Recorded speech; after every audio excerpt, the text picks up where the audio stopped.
Good morning and welcome to our Sunday morning service. On Sunday mornings we have two, the first of which is devoted to Bible prophecy. We do a weekly Bible prophecy update. And then second service is our sermon, a verse-by-verse study through God's Word. That will be live streamed at 11:15 a.m. Hawaii time. We'd encourage you to join with us today. Lord willing, we will complete Philemon. And today I want to talk about some of the reasons that God allows adversity in our lives, especially during those times when it just doesn't seem to make any sense. And so that'll be second service. For those of you that are here, you're welcome to stay as well. Now at least that you've got a parking spot, you don't want to lose that. So we'd encourage you to do so. Also, for those that are watching online on YouTube or Facebook, we would actually encourage you to go directly to the website, jdfarag.org. There you can view and watch the uncensored entirety of the update, as we only really have on YouTube and Facebook the introduction, which is typically about 20 minutes or so, and today it will be about the same amount of time. One more thing before we get started, and it's a praise report pictured here.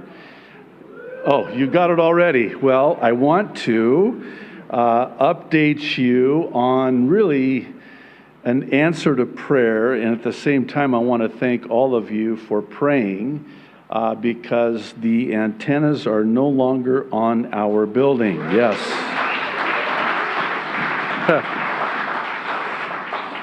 As only the Lord can, they have been removed, and now we are going to proceed with the repair on our roof. And so I just wanted to say thank you to all of you that have been praying and continue to pray now, because now the next project is repairing that roof, and so we no longer have any leaks. So again, thank you for that. All right, let's get to it. So for today's update, I'm going to need to ask you once again, I hope you don't tire of me asking you this, but I need for you to bear with me today as I do something just a little bit different and paint the prophetic canvas with a broad brush. And this, for a number of reasons, not the least of which is that time simply does not permit me to go into great detail by virtue of everything that's now happening. And in so doing, what I'm hoping to do is answer the question of why this and why now. Doubtless you've been following the breaking news out of Israel, with all the Hamas rocket and missile attacks being fired from Gaza into Israel. There are no less than 5 concerns at this juncture, the first of which is the sheer volume of Hamas attacks with seemingly no end in sight. Second, and perhaps more concerning, is the potential for Iran-backed Hezbollah from the north in Lebanon, my birthplace, joining in with what's already been an escalation.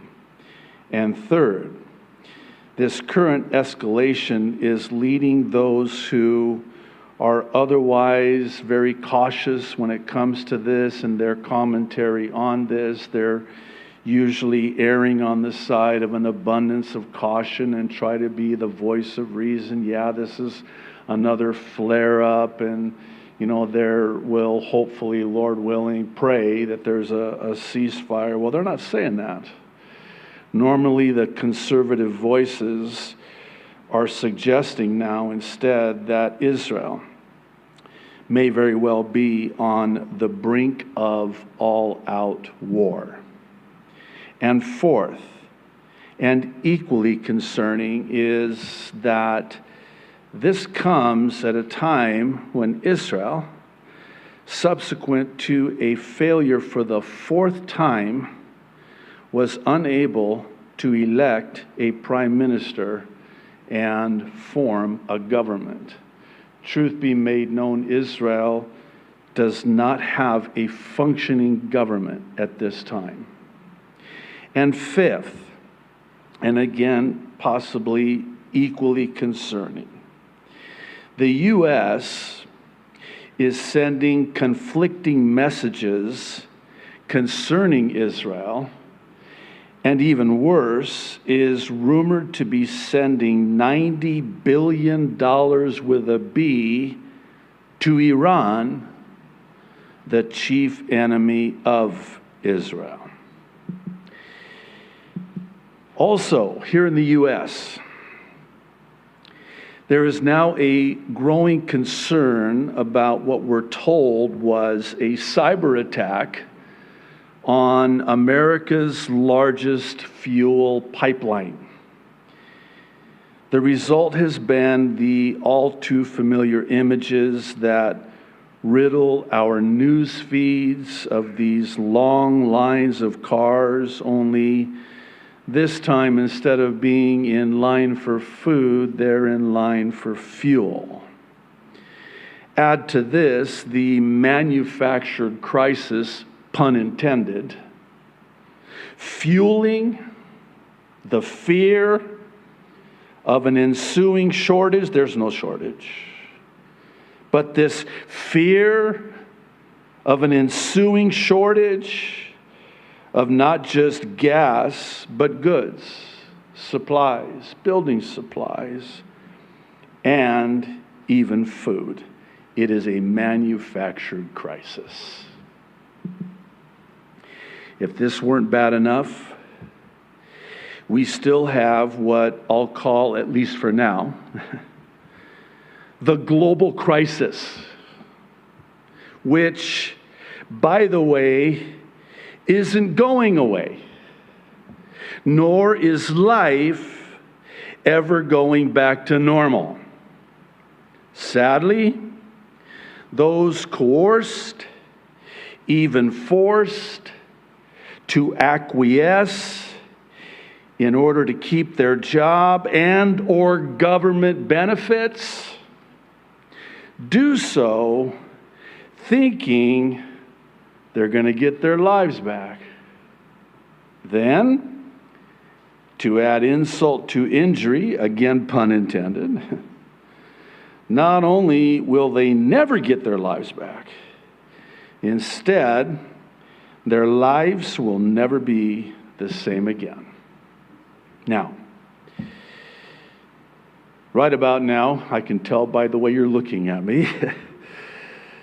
Wow, Pastor, that's quite a bleak picture you're painting on the aforementioned prophetic canvas. But would you agree that it does beg the question of why this and why now? You'll forgive me for what may seem like an oversimplification, but the answer to why this is how it ends. And the answer to why now is this is when it ends. Specifically, for Christians, this ends in the rapture. And for those who are not, it ends in the Antichrist's revelation and the 7-year tribulation in that order. Please know that I'm keenly aware of how this can foster despair. However, if that's what it takes to get people to Jesus, so be it. You know, it seems that, and I'm just going to share from my heart, Every week, the updates get more and more difficult for me. I'm thinking about myself, not you. They're getting very hard, if I could be so candid with you. And the Lord is so faithful, He's so good, and as only He can, and is always so faithful to, just settles my heart and calms me and ministers to me and says to me, just get them to me. That's all you got to do. And don't take too long. Just get them to me as quickly as you can. So, that just kind of took the edge off, took the pressure off. And so I stand before you today, as is my privilege every week to do. And I just have a very simple message for you. Get to Jesus. And don't wait. Get to Jesus. Jesus and His soon return to rapture us as His bride is not only our blessed hope, it is our only hope. And thankfully, here's the thing, we still have time. It's a very short window of time and opportunity, but we still have some time, as little and as short as that time is, to seize the moment and reach the lost for Jesus now. I think about in Israel, the Jewish people, they need Jesus. I think about the Arab people, my people, they need Jesus. Jesus is our only hope. When the Apostle Paul wrote to the church in Ephesus, it's recorded in Ephesians chapter 5, I want to read verses 15 and 16. He speaks to this. Listen to this. He says, "Be very careful then how you live, not as unwise, but as wise, making the most of every opportunity." Why? Because the days are evil.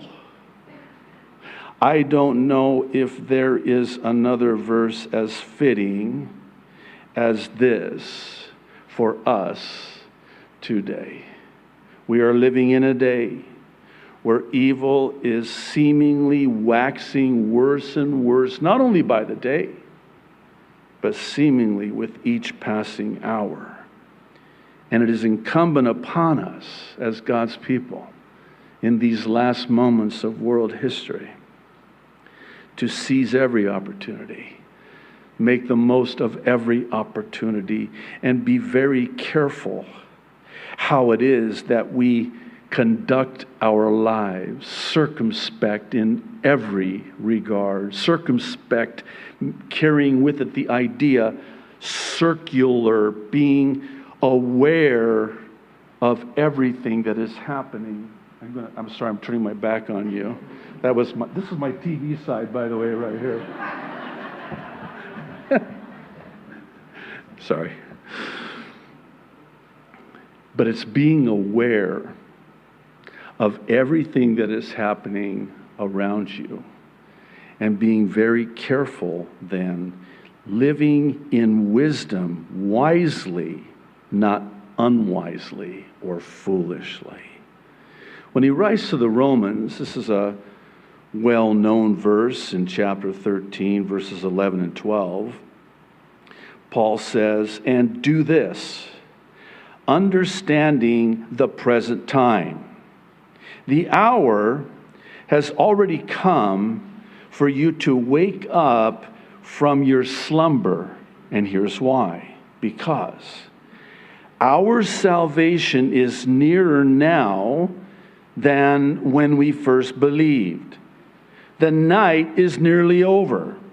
The day is almost here. So let us put aside the deeds of darkness and put on the armor of light.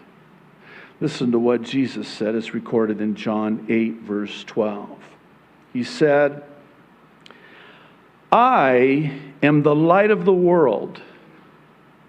Whoever follows me will never walk in darkness, but will have the light of life.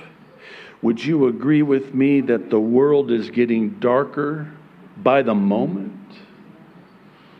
But for those of us who know Jesus, we will never walk in darkness regardless of how dark the world is. Why? Because we have the light of life. Who's the light of life? Jesus. Psalm 119, 105. I love this verse, this psalm. Great psalm. Thy word, O Lord, is a light to my path, a lamp to my feet, to light the way in this world that is getting darker with each passing moment. Jesus is the light. I would humbly submit, and again, I'm asking if you'll just bear with me. I truly believe with all my heart that God is even now judging this dark world. And He's doing so people will let go of the world, especially His people, and follow Jesus as the light of the world. Now stay with me because we have a problem. The problem is, there are those who are saying that there's going to be this great revival, this great awakening. And the result is that many, and we're talking about Christians, are still holding out hope in this world, which has the effect of delaying, even dismantling any urgency concerning the Lord's soon return. Because if that's true, and it's not, that there's coming this great revival before Jesus can come back, then that means that Jesus cannot come back until there's a great revival. So now, all of a sudden, as we just beautiful, by the way, you guys today, was magnificent as you were worshiping. Turn your eyes upon Jesus. And when you do, the things of earth grow strangely dim. But wait a minute.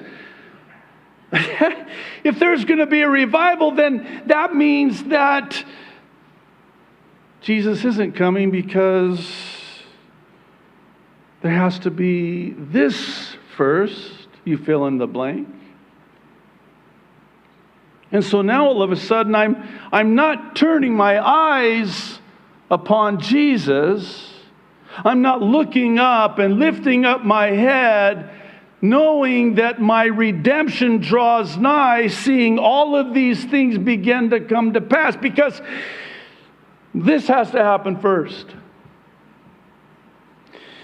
You have just delayed my master's coming. Don't be doing that.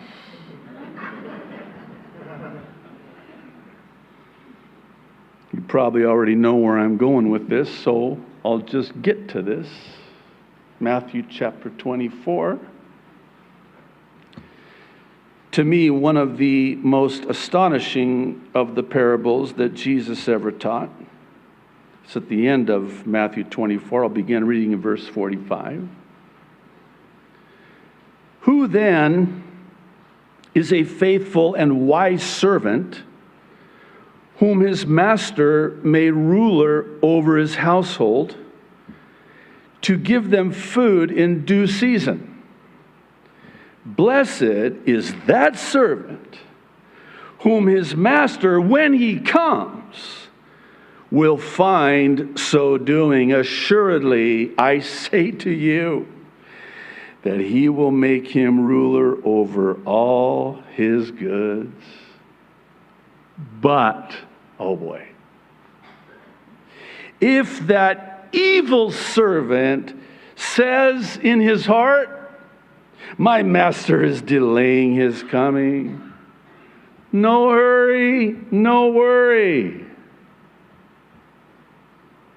and begins to beat his fellow servants and to eat and drink with the drunkards, the master of that servant will come on a day when he is not looking for him, and at an hour that he is not aware of, and will cut him in two and appoint him his portion with the hypocrites.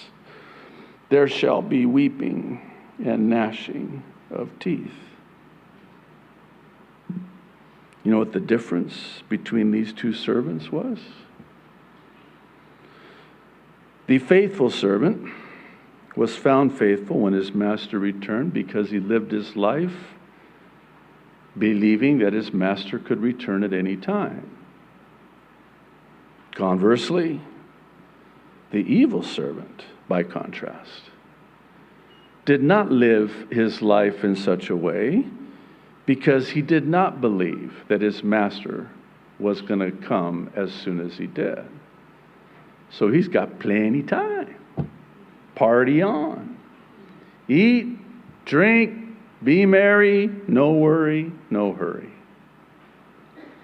And then, when the master returns, he is completely caught off guard, totally not expecting his master to return as soon as he did.